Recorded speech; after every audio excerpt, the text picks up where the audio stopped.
अस्सलाम वालेकुम बेटा। अल्हम्दुलिल्लाह वीडियो बनाने का सिलसिला हमारा जारी है। तो आज बच्चे हम चैप्टर नंबर 4 हमने जैसा कि कल लिक्विड पार्ट इसका सारा ख़त्म कर लिया था, तो आज बच्चे हम स्टार्ट करने जा रहे हैं सॉलिड वाला पार्ट, जिसमें बच्चे आज सबसे पहले हम पढ़ेंगे सॉलिड के बारे में जानेंगे कि सॉलिड क्या होता है, इसकी टाइप्स को डिस्कस करेंगे और फिर जो है इसकी आगे कुछ प्रॉपर्टीज़ को डिस्कस करेंगे।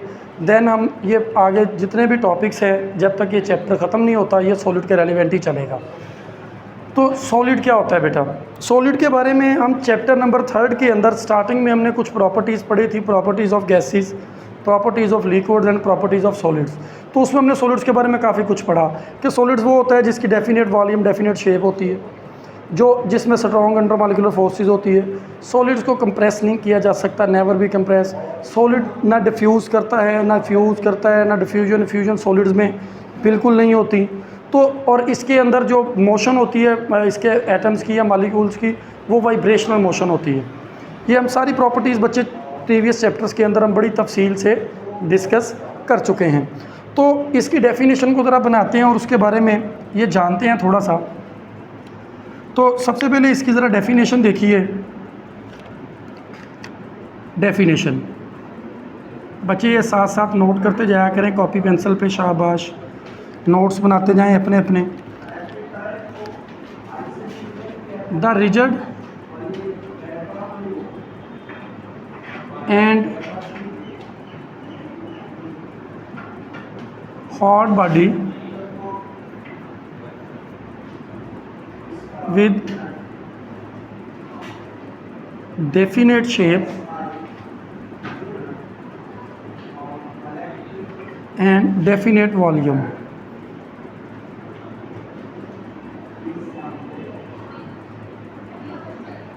सॉलिड कहते किसको हैं? कोई रिजिड हार्ड बॉडी है जैसा कि आपको इर्द गिर्द नज़र आ रही। जिन चेयर्स के ऊपर आप बैठे हैं ये भी सॉलिड है, ये हार्ड है, रिजिड है, इसकी एक ख़ास तरह की शक्ल है, ख़ास तरह का वॉल्यूम है। आप जैसे ही इसकी फ़िज़िकल शेप को चेंज करने की कोशिश करेंगे तो इसकी शेप्स भी चेंज हो जाएंगी, ऐसे ही है इसकी। लेकिन बेटा ये चीज़ें जो हैं डेफिनेट शेप और डेफिनेट वॉल्यूम, जैसा कि हमने पढ़ा था, इसकी प्रॉपर्टीज़ में भी आती है, ये इसकी डेफिनेशंस भी है।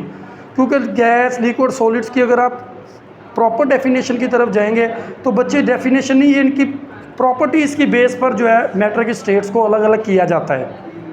जिसमें ये डेफिनेशन हमने एक बनाई है, the rigid and hard body with definite shape and definite volume. जैसे एग्जांपल के तौर पर मुझे आप लोग एग्जांपल लिखवाएंगे बच्चे कि आप लोगों के इर्द गिर्द जो है वो कौन कौन सी चीज़ें हैं। जैसे जनरल में हम लोग देखें तो मैंने कहा चेयर है, टेबल है आप लोगों के इर्द गिर्द। इसके अलावा आप लोगों के इर्द गिर्द जितनी भी चीज़ें आपको नज़र आ रही हैं ये सारी रिजिड एंड हार्ड बॉडी के अंदर है, ख़ास तरह की शेप है, ख़ास तरह का वॉल्यूम है। लेकिन अगर हम केमिस्ट्री के अंदर देखें तो आप सबको पता है कि 80% मेटल्स हैं हमारे पीरियोडिक टेबल में, 80% मेटल्स। और जो मेटल्स हैं वो तो सारी सॉलिड हैं, सबका ख़ास वॉल्यूम है, सबकी एक ख़ास तरह की शेप है। जिसमें जो आप लोग मेटल्स यूज़ कर रहे हैं इसमें सिल्वर है हमारे पास बेटा, AG। ये आप लोग जो हैं वो फीमेल्स जो हैं इनको जेवरात के तौर पर भी यूज़ करते हैं। गोल्ड है, AU, गोल्ड को AU से सिंबल से ज़ाहिर किया जाता है। इससे हट के बेटा जितने भी एलिमेंट्स आप मेटल्स की फॉर्म में आप लोग देखते हैं, या जैसे आयरन है, तो ये सारे के सारे जो हैं बच्चे ये सारे मेटल्स हैं और ये सारे सॉलिड्स हैं। तो ये सारी एग्जांपल्स जो हैं ये सॉलिड्स की। अच्छा, सॉलिड्स के बारे में मज़ीद चलें तो सॉलिड्स की ज़रा टाइप्स को डिस्कस कर लेते हैं। यहाँ तक सॉलिड की कुछ समझ आई है सॉलिड क्या है? क्योंकि बेटा इसके बारे में बहुत डिटेल मैंने इसलिए नहीं बताई कि हम प्रीवियस चैप्टर्स के अंदर ये सारी चीज़ें पढ़ चुके हैं सॉलिड्स के बारे में डिटेल के साथ। अब ज़रा इनकी थोड़ा सा टाइप्स पे चलते हैं। Types of solids. तो सॉलिड्स जो हैं बच्चे इसकी 2 टाइप्स होती हैं, ये 2 तरह के सॉलिड्स होते हैं। जैसे मैं पहले इसकी एग्जांपल से शुरू करूंगा। आप घरों में सक्रोज़ यूज़ करते हैं जिसे हम शुगर कहते हैं, उर्दू में चीनी कहते हैं, खाते हैं। आप लोग साल्ट लेते हैं, अब बेटा उसका भी दाना सॉलिड है। लेकिन जो हम प्लास्टिक यूज़ कर रहे हैं या मार्कर, ये भी सॉलिड है। सॉलिड है, ये भी सॉलिड है। तो हम सॉलिड काफ़ी तरह के देखते हैं, प्लास्टिक भी सॉलिड है, हमारे घरों में जो हम ग्लास यूज़ करते हैं वो भी सॉलिड्स है, शीशे के जिसको हम शीशे का बर्तन कहते हैं उसको ग्लास, वो भी सॉलिड है, रबड़ भी सॉलिड है। इसके अलावा जैसे मैंने बताया NaCl साल्ट, वो भी सॉलिड है, जैसे मैंने बताया शुगर, वो भी सॉलिड है। तो बच्चे ये सारी चीज़ें सॉलिड्स हैं, ये सारी हमारी डेली लाइफ में बहुत ज़्यादा यूज़ होती हैं। तो इन्हीं की बिना पर बेसिकली ये है अरेंजमेंट ऑफ एटम्स की बेस के ऊपर हम करते हैं। There are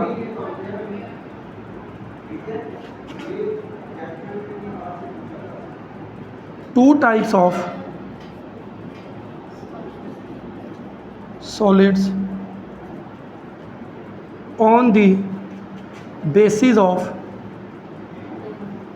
arrangement of atoms.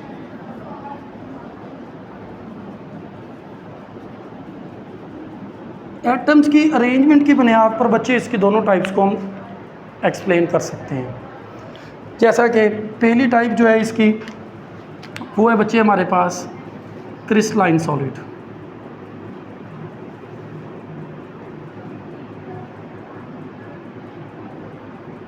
Crystalline solids, अच्छा ये पेपर में ना आपको एक क्वेश्चन इस तरह भी आ सकता है, मैं थोड़ा सा बता दूं। क्वेश्चन इस तरह भी आपका बेटा बन सकता है पेपर के अंदर, एक शॉर्ट क्वेश्चन भी बन सकता है कि right any 4 differences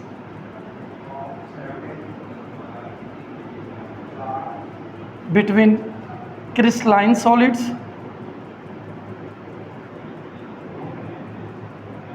and amorphous solids।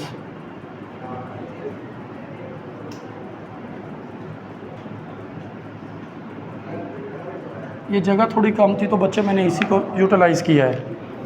And अमॉर्फियस solids, ये क्वेश्चन इस तरह भी बेटा बन सकता है कि इनके दरमियान कोई 3, 4, 5 डिफरेंसेस लिख दे। दो ही टाइप्स हैं, एक क्रिस्टलाइन सॉलिड है और दूसरी बेटा हमारे पास आती है अमॉर्फियस सॉलिड्स।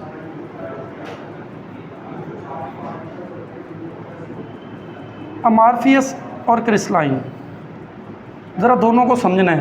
पहले आप ये समझ लें, क्रिस्टलाइन सॉलिड जो होता है, the solid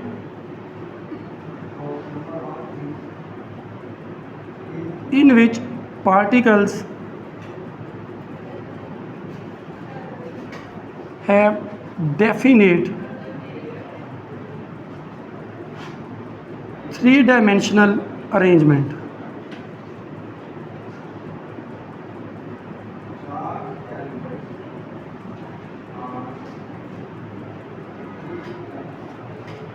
three dimensional arrangement. अच्छा यहाँ पर मैं ये भी बताता चलूँ, ये जो आप 3 डायमेंशनल अरेंजमेंट है ना बच्चे, यहाँ पर आप एक वर्ड और भी यूज़ कर सकते हैं और वो आप यूज़ कर सकते हैं रेगुलर अरेंजमेंट।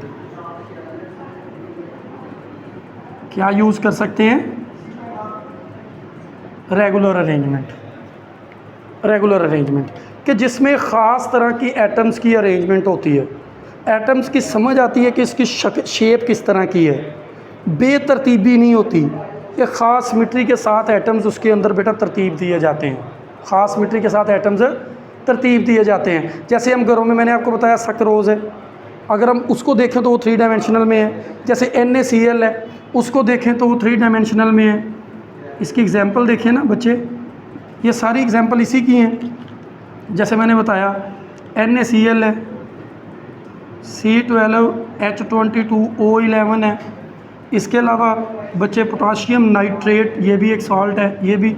तो बच्चे ये सारी इसी की एग्जांपल हैं। ये सारे क्रिस्टलाइन सॉलिड्स हैं, ये क्रिस्टल्स की तरह के हैं। क्रिस्टल कहते ही उस चीज़ को है जो 3 डायमेंशनल में हो, जो बेतरतीबा ना हो, रेगुलर अरेंजमेंट में हो।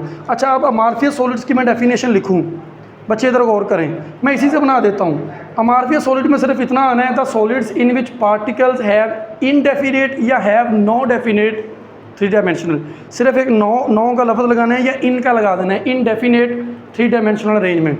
अगर ये लिखना चाहें तो यहाँ पर आप लिख सकते हैं कि नॉट रेगुलर या irregular, not regular arrangement, have not regular या इर्रेगुलर अरेंजमेंट्स।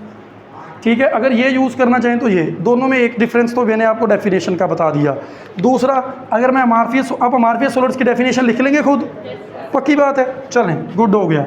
अब मैं अगर इसकी एग्जांपल डिस्कस करूं अमार्फियस सॉलिड्स की, तो बच्चे ये हमारे सामने, जैसे मैंने अभी आपको ये सारी एग्जांपल्स बताई हैं, जैसे रबर है, अभी मैंने आपको एग्जांपल बताई है, प्लास्टिक है, ग्लास है, ग्लास। अच्छा, ग्लास के बारे में मैं यहाँ पर बताता चलूँ बच्चे, ये एक चीज़ सुन ले ज़रा। ग्लास जो होता है ना, है तो अमार्फियस सॉलिड, लेकिन इसको सूडो सॉलिड भी कहते हैं। इसके बारे में भी हम बात करेंगे कि सूडो सॉलिड्स क्या होते हैं। ये साइंटिस्ट का नाम था सूडो, तो उसके नाम पे ये है, तो इसके बारे में भी बात करेंगे कि इसको सूडो सॉलिड जो है वो क्यों कहते हैं। तो ये सारी एग्जांपल्स बेटा इसी की हैं, ठीक हो गया। अच्छा, मज़ीद थोड़ा सा इनके बारे में डिफरेंस आपने करना हो, इनके बारे में चलना हो, तो बच्चे ये चीज़ देखें ज़रा, मैं इसको ज़रा पॉइंट्स बनाता जाऊँ। ये एक पॉइंट हो गया, ये एग्जांपल वाला दूसरा पॉइंट हो गया। बेटा इधर देखें, ये तीसरा पॉइंट मैं इधर लिख रहा हूँ, काके ज़रा इधर गौर कीजिए। तीसरे पॉइंट के अंदर, हाँ ये बहुत इंपॉर्टेंट चीज़ है बेटा, they have sharp melting point and boiling points.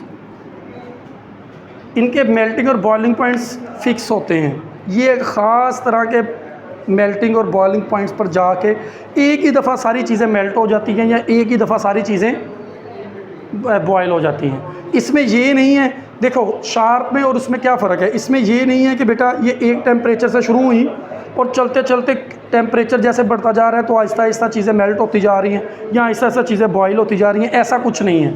ये एक ही दफ़ा जैसे ये अपने ख़ास पॉइंट पर पहुंचेंगी, उसको ये वहाँ पर मेल्ट हो जाएंगी। अगर मैं इसका तीसरा पॉइंट डिस्कस करूँ, बच्चे मेरे पास बोर्ड छोटा था, जगह कम है, इसलिए मैं ऐसे लिख रहा हूँ। अगर आपको पेपर में डिफरेंस आता है तो आपने सेंटर में लाइन लगानी है, एक तरफ क्रिस्टलाइन सॉलिड, एक तरफ अमार्फियस सॉलिड्स, एक तरफ क्रिस्टलाइन सॉलिड्स के पॉइंट लिखे जा रहे हैं, एक तरफ अमार्फियस सॉलिड्स के पॉइंट लिखे जा रहे हैं। बात समझ आ रही है मेरी? मैं ये आप लोगों को ये बता रहा हूँ, पेपर में आपने इस तरह लिखना है। अच्छा, अगर बेटा इसके बारे में मैं लिखूँ तो इसमें आप ये कर सकते हैं, not sharp melting and boiling points.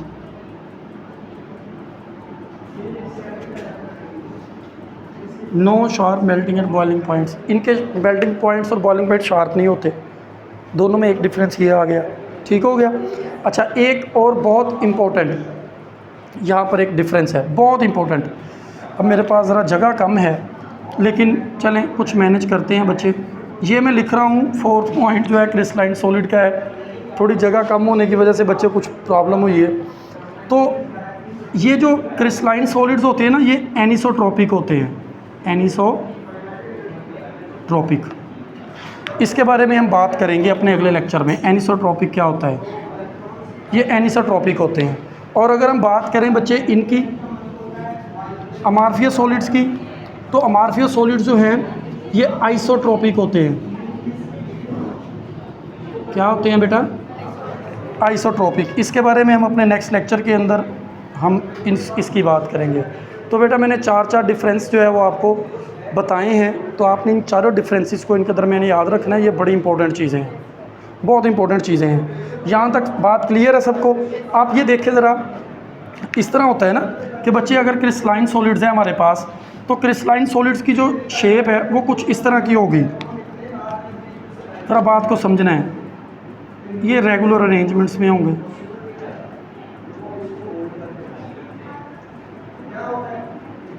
ये रेगुलर अरेंजमेंट चल रही है। लेकिन वहीं पर अगर हम अमार्फियस सॉलिड की बात करते हैं, तो अमार्फियस सॉलिड्स बेटे इरेगुलरिटी है। अमार्फियस सॉलिड्स में ये होगा,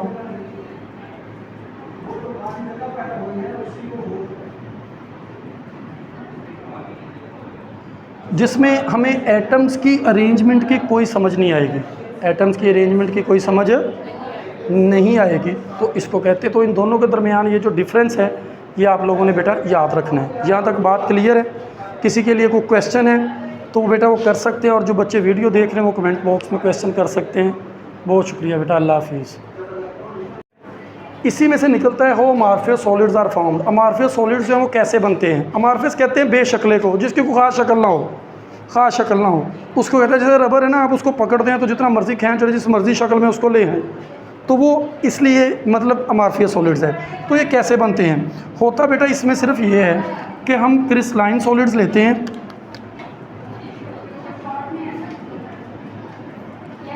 क्रिस्टलाइन सॉलिड लेते हैं। अब बेटा इसको हम लोग हीट करते हैं, एक ख़ास टेम्परेचर पर बच्चे इसे हीट किया जाता है, इसे हीट दी जाती है। अब जब क्या होता है उसके बाद कि बेटा ये जो क्रिस्टलाइन सॉलिड है ये बच्चे अपनी मोल्टन स्टेट के अंदर आ जाता है। मोल्टन स्टेट में मतलब ये पिघल जाता है, मेल्ट हो जाता है। जब ये मोल्टन स्टेट में आता है तो यहाँ से इसको उठाया जाता है मोल्टन स्टेट से और फिर इसे क्विकली कूल किया जाता है।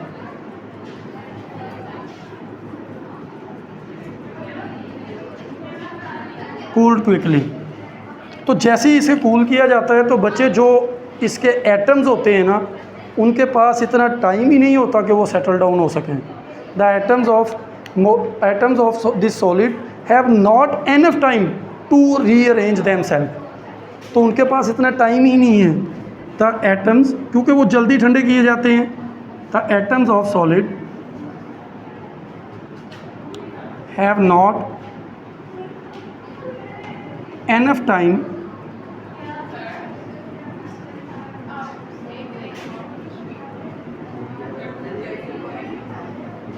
to rearrange themselves।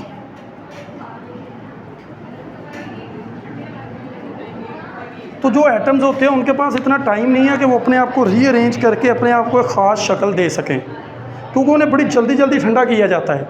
तो इसलिए वो जहाँ जहाँ होते हैं वो वहीं फिक्स हो जाते हैं और वहीं फ्रीज़ हो जाते हैं और वहीं वो अपने चूँकि मेल्टिंग टेम्परेचर से फ्रीजिंग पॉइंट की तरफ आ जाते हैं। तो इसलिए बच्चे उसको एक ख़ास शक्ल नहीं दे पाते, जिसकी वजह से वो अमार्फियस सॉलिड्स की शक्ल इख्तियार कर लेते हैं। Is it clear? चलो, अल्लाह हाफिज़ बेटा।